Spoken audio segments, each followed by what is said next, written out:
welcome to another episode of Satisfying Static. Hello, hello. Housekeeping for moi. Disney is in just a few days. We are ecstatic. So exciting. And I am recovering from a double vaccination trip yesterday. I got my COVID-19 booster and my flu shot. So I am a little on the side. Christina's on the side for good reasons. I'm on the side because I'm hungover. So should be a fun episode.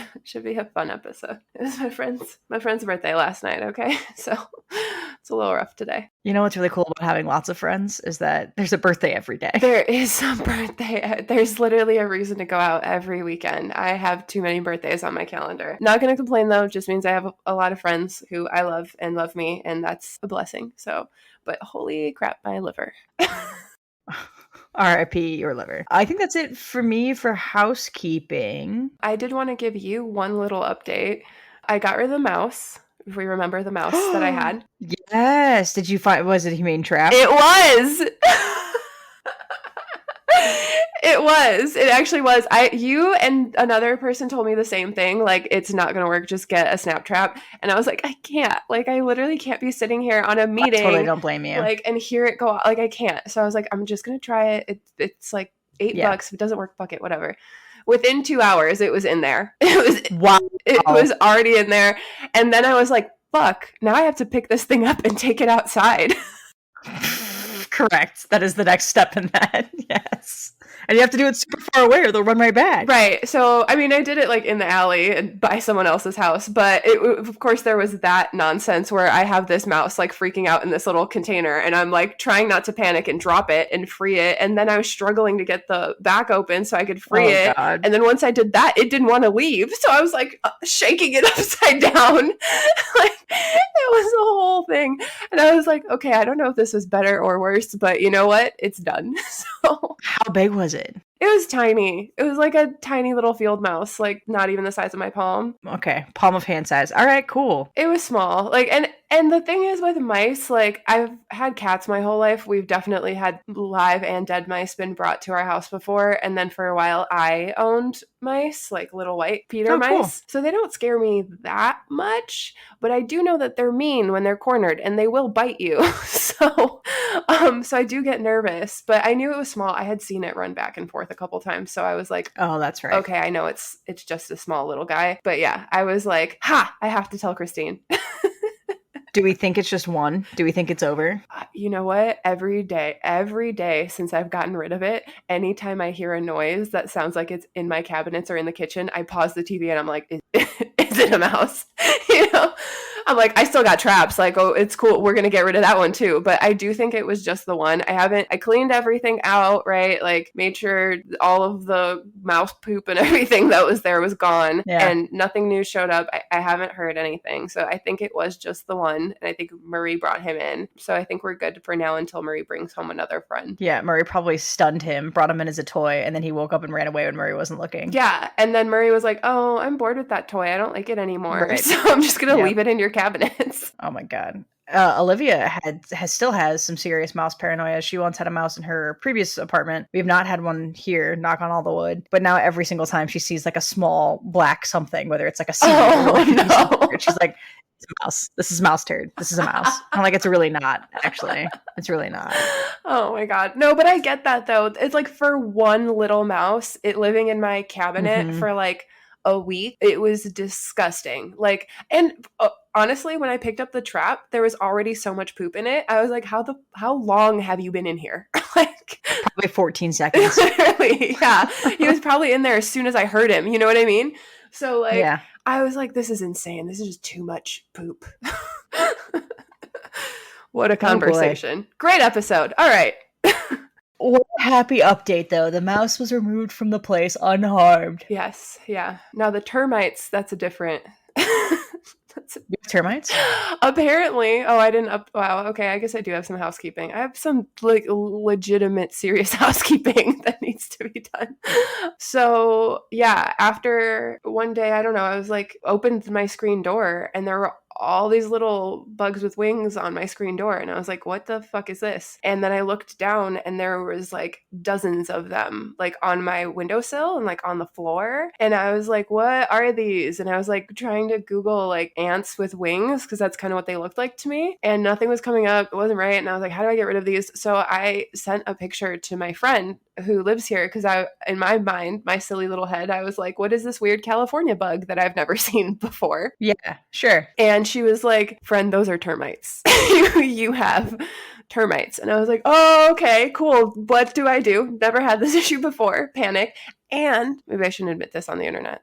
I didn't know what to do. I didn't know you're supposed to like kill or cover and not just let them escape into the world. Yeah, no, they can't. Yeah, they will eat through every single wood piece you own. They will eat the entire structure of your home and it will just collapse. I don't know where the hell they came from. They may already be doing that. Like you know what I mean? And it wasn't just my apartment is the thing is when I walked to the laundry room, the neighbors had a bunch of them trying to escape out of their freaking screens. Did you tell your landlord? I did tell my landlord. I haven't seen them do anything about it yet, which is the more concerning thing. And like part of me feels like maybe they sprayed for termites somewhere else and they all like ran because they all were like maybe it seemed like they were trying to escape and they were all dying. Like that was the thing that I was like, oh my god, how do I get rid of these termites? But by the time I figured out what they were, half of them were dead already. So I was like, I don't know what's happening. But yes, I did tell my landlord. They said they would spray, but that nothing's happened yet. And then when I went to the laundry room, the neighbor's window, not both of them, but the other neighbor at the end also had all of these like termites that were stuck in the screen because they try to escape through the screen and they can't fit. So then they die just like halfway in the little screen hole. Yeah, I wonder if they put poison out for them. In your defense, I looked up a winged termite. It looks a lot like a winged ant. Doesn't it? Okay. Ton of pictures that literally say winged ant, winged termite. Like literally there's all these side by sides. The pictures my friend sent me honestly like didn't look exactly like what I had, but I was like, Lo, I trust her because this is not any winged ants that I was finding and I don't know what the fuck these are, but yeah, so I have I had a termite problem. They're all gone now. Wow, termites have some long ass wings too. They do, and they drop them. Here's the worst thing that I didn't know. So who knows how long they were crawling around my apartment before I even realized this was happening, but they will drop their wings. So at some point, I just have all these like wings all over my floor. So anyway, embarrassing. But yeah, my apartment is having some issues. I need to text my landlord again about it. So check this out. Dead termites are a sign of termite activity in or near your home. They may indicate a termite swarm, which is when reproductive termites with wings leave their colonies to mate and find new places to infest. Dead termites also produce an alarm pheromone that signals distress and alerts other termites or danger of invasion. If you find dead termites on your windowsill, floors, or walls, you should inspect your home for signs of termite damage and contact a professional pest control termite. Yeah, I'm going to text my landlord again. Yeah, I was going to say, so it could be that they sprayed and a bunch of them died and were running, or it could be that they just got done breeding and they're all flying to go do other breeding things. Cool. Yeah, I feel a lot worse about this whole situation now. Thank you. Thank you for that. so sorry. Termites are just one of those things I do not fuck with, dude. Like, no, termites make me so nervous. I know, they make me nervous. You don't think I have a bunch of wood furniture in my apartment? Like, they're just going to stick to... I know, it's the structure of the building. I get that, but it's not my building. If it eats through all my furniture, like I don't have a home or any furniture, you know? Yeah, I am taking the situation seriously. I just didn't know what the fuck they were. And again, like they all died within like a couple hours of me understanding what was happening. So like from the time I saw them to the time I was like, oh shit, these are termites. Like, what do I do? Most of them were dead. It is interesting that you saw a giant swarm of dead ones. I wonder if someone was spraying. Yeah. Or when they came out, they came in contact with whatever spray there was and they died. Maybe, yeah.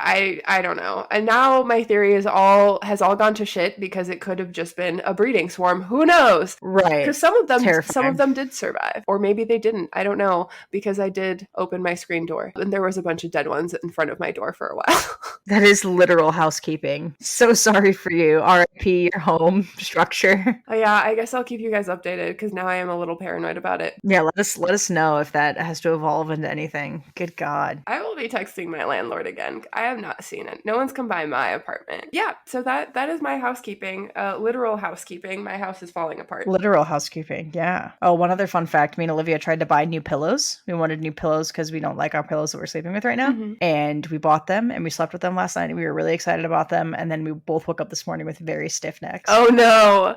I hate that. Yeah. Pillow shopping is the worst. It's so hard to find the right one for you. So we're returning them. Okay, good. Olivia's working on that now, going back to Target to return them and get one level softer.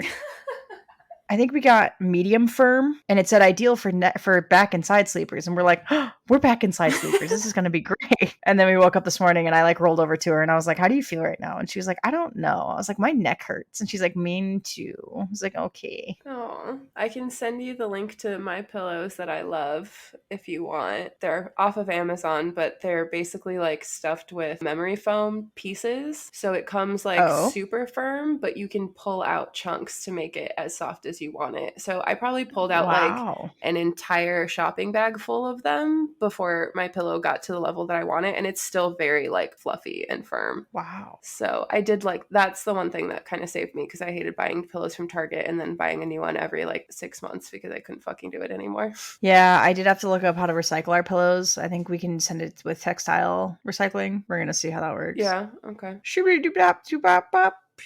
Shop, meow. It's on, and the first word is loading very slowly. Oh, I thought the first word was loading. I was like, really? No, cash or kosh. Ooh, kosh. Everyone's favorite. Well, cash. Cash obviously makes me think of money, which personally, mentally, I'm not in a great place. So I don't know if I want to continue that conversation.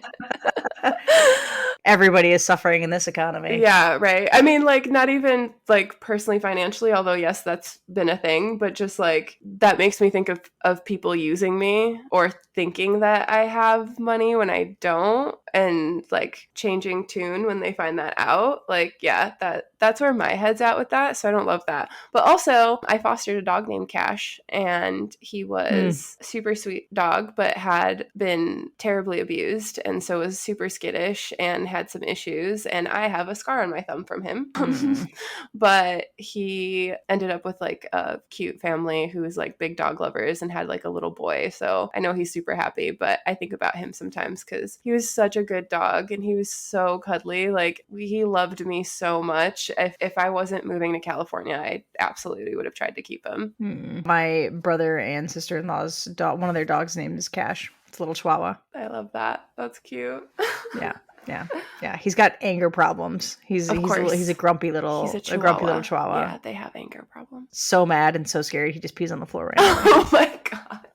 Like if somebody shows up and they're like, "Hey, what's up?" He's like, "Pee," and you're like, "What the fuck?" Some dogs are like that, you know. Just like some dogs be like that. Just like humans, some humans don't know how to contain their emotions. It comes out in weird ways. Cash makes me think of the phrase, "Your mouth is writing a check, your ass can't cash." And it makes me really sad that the next generations aren't going to know what that phrase even means. Oh, yeah. I didn't even think of that. Yeah. I mean, anymore, you don't even have like that first, your first check is, or your first paycheck is a physical check. Yeah. Because it used to take a while to get your stuff registered for direct deposit. Now it's just so seamless that you don't have that anymore. So like maybe their grandparents or their great grandparents are writing them birthday checks, but mostly they're not dealing, or when they have to pay rent. So that was tough for me when I got into the renting world, is I was like, hold up, I have to pay with a physical check, like an actual physical check. And they're like, yeah. But that's not everywhere. Like, no. That's not everywhere, right? No. Like that'll be phased out too. It's like older landlords are holding on to their old processes, but that will change too. We Venmo. Yeah. See, there you go. I mean, that's when I was a landlord. That's how I took rent. There's no reason for a check. Silly. Just Venmo or Zelle me. Well, so then our car guy only takes cash or check. He does not take card or any version of online payment. And so I literally, every time I had to go get car work done, I'd have to be like, hey, sweetie, can you write me a check? Because I don't have checks. I don't believe in them. Yeah, I hear you. I hear you. Absolutely. Yeah, my landlord does still take check, and I have to like walk it over and drop it off in his office. So that feels so like That's old. early 90s to me. That feels makes me feel like I'm traveling back in time. Got to go drop off my rent check at the manager's office. Like, For sure. A buddy of mine posted that his and everybody else's rent check got stolen out of the rent box. oh fuck. Because this fucking landlord had a rent box, like, hardly bolted to the side of the building. And it was like this super thin, like, you know, that shitty sheet metal. Yeah. So somebody literally just took a crowbar, popped it off, and walked away with it. Yeah. Like, bye. Yeah. And the landlord was like, I can't prove that your rent was in there or not. You're all going to have to pay me rent again. Annoying. Right. I'm like, that's bullshit. I could never. Yeah, that's annoying, but whatever. I mean, some places are like that, you know, still. But those people are ancient. Like if my landlord is any example, he's like in his 80s. So Oh, wow. whoever takes over this building next, I promise you isn't going to be interested in collecting checks. I do like that phrase though. Your mouth is writing checks that your ass can't cash, because I feel like there was this trend on TikTok like a little bit ago of like, are you a bark or a bite or something, where it's like you record yourself using this like really aggressive audio and people are supposed to guess whether you're all talk or not. And like I just think I think that's really fascinating, like how some people are all talk. Like some people got balls, some people have the nerve and the audacity. I just don't understand. And the second you step up to them, they'll be like, "Oh, I was just kidding. Oh, I'm sorry, I wasn't." So, boy, mine is so contextual. If somebody were to start attacking me verbally or physically, I'm going to defend myself physically, but like people yell shit at me all the time, right? And I'm like, whatever, go fuck yourself. Yeah. Oh, absolutely. If somebody were to do that to my wife, or when I'm out with friends, or like I've had colleagues I've defended this way, I am like the first one to just insert myself directly into that situation. And I'm like, you need to shut the fuck up. Like, I am about to make you regret every word you ever said. Like, I have such a hero complex about that. It's unreal. Well, that makes sense. You work in medicine. Yeah, but it's gross. It's all ego. It's all ego. It is all ego. I could never live with myself if my wife was like, you just got punked. Like you got punked out. Like you didn't stick up for me. Like I couldn't. I simply couldn't. There's been a lot of instances where Olivia's told me a story and I'm like, yeah, if I'm there, they're not getting more than 2 of those fucking words out. Like, no fucking way. We were watching Love is Blind, and there was this scene where the guy's like, hey, you know, this girl, blah, blah, blah, talking all this shit about her. And I'm like, that is your girlfriend. That is your whole ass girlfriend. You need, man, you would get 2 of those words out before I'd be like, bro, respectfully, shut the fuck up. Yeah. Like, I can't. Yeah, I hear that.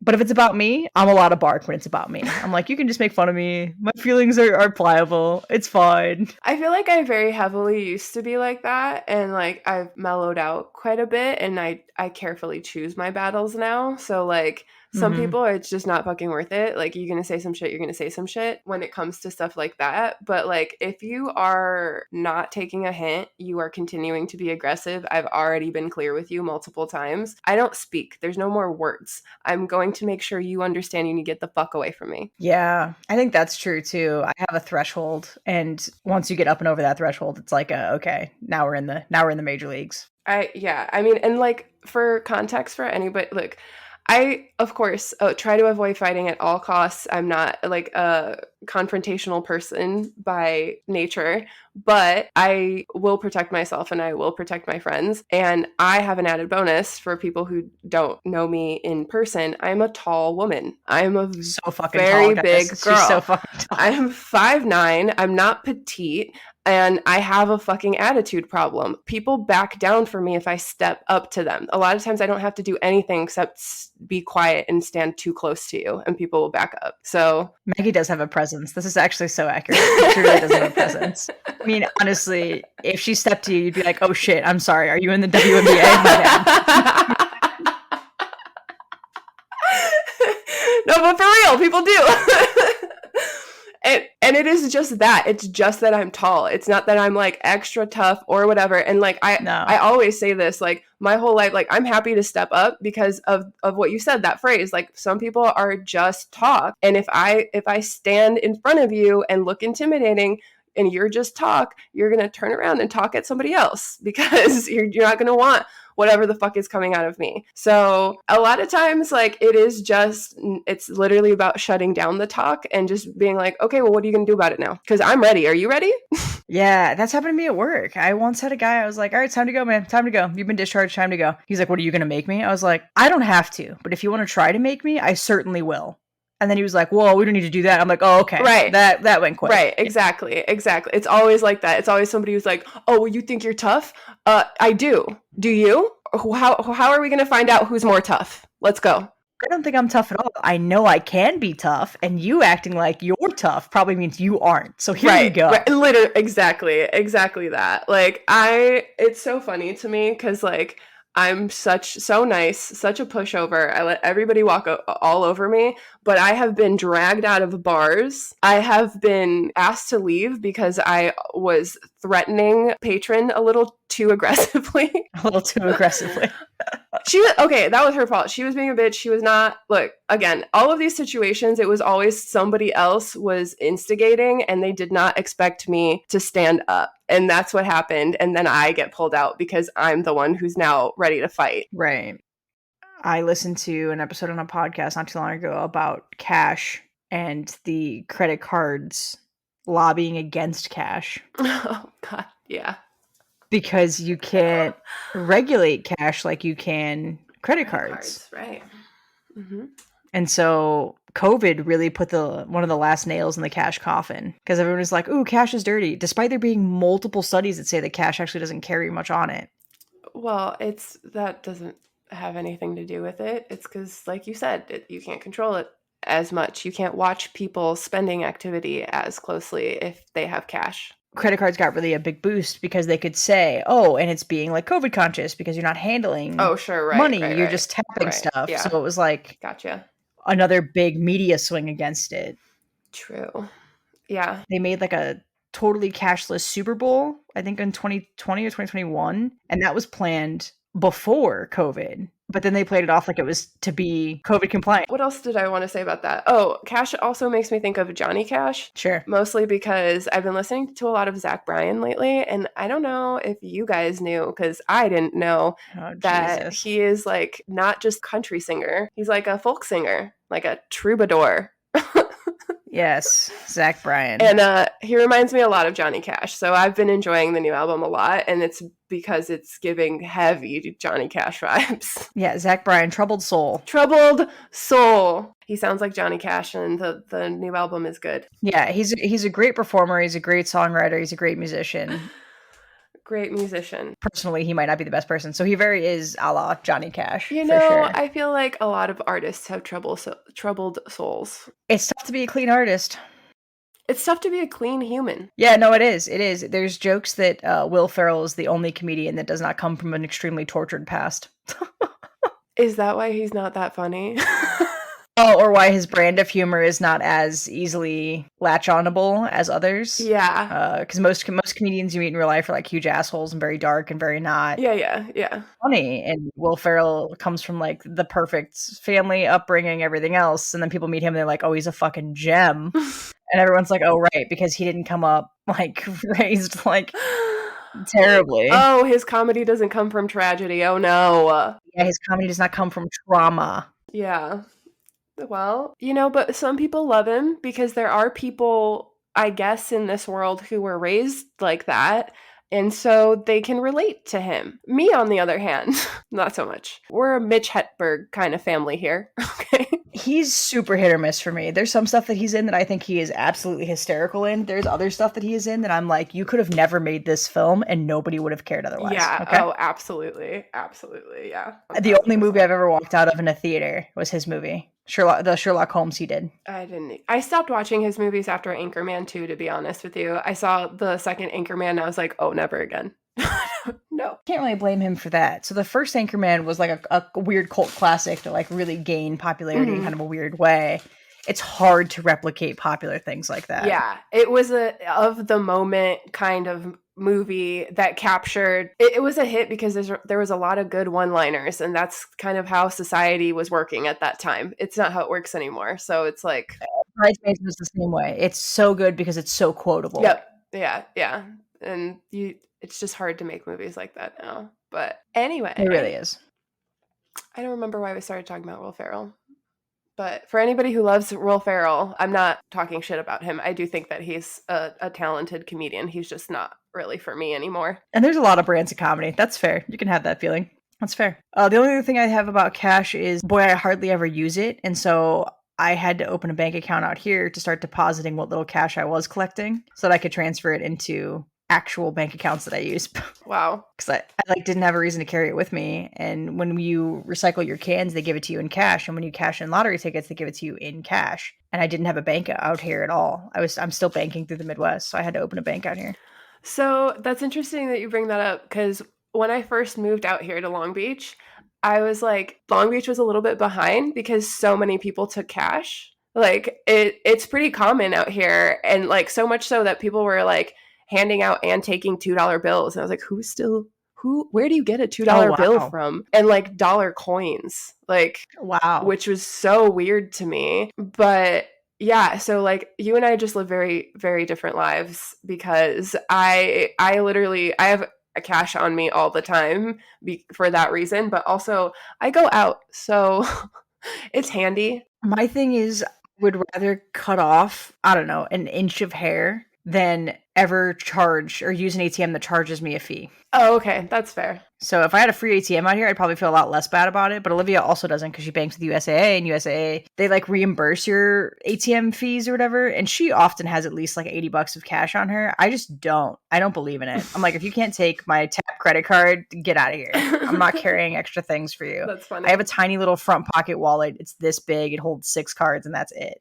That's fair. That's fair. Yeah. It's just interesting how like we're still in this like transitional phase with cash. You know what I mean? Yeah, and it's true. Everything happens on the coast first and go over. And I feel like the East Coast has largely transitioned to being cashless, and it's slowly sweeping across the country, and it will eventually get to the West Coast.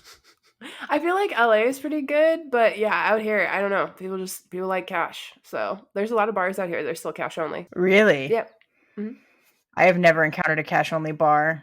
I'd effing lose it. I'd be like, all right, cool. I'll take my patronage elsewhere. Yeah, they usually will have an ATM, but like it's always like $7 in fees. Right. That is so frustrating to me when a company is like, we're cash only, there's an ATM in the back. I'm like, Right. fuck you.